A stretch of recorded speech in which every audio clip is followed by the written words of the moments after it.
9 বছরের বাচ্চাকে রেপ করতে এসে ধরা খাইছে। 9 বছরের বাচ্চাকে রেপ করতে এসে এইটাই ধরা খাইছে।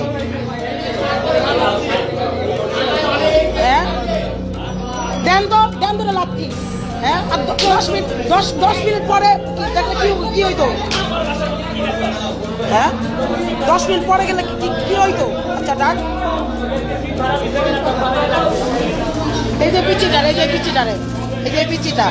পিচিটারে দেখা কার কি কথা মনে পড়বে? কার কি আর কথা মনে পড়বে? এইটুকু দুধের বাচ্চারে দেখা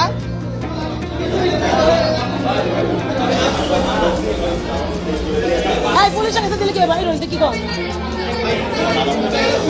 আর কি আমরা মেরে ফেলতে হাত পা না ভাঙার পুলিশের কাছে দিলে যাবো? কিসের পুলিশ? না পুলিশের কাছে দিলে কি হবো?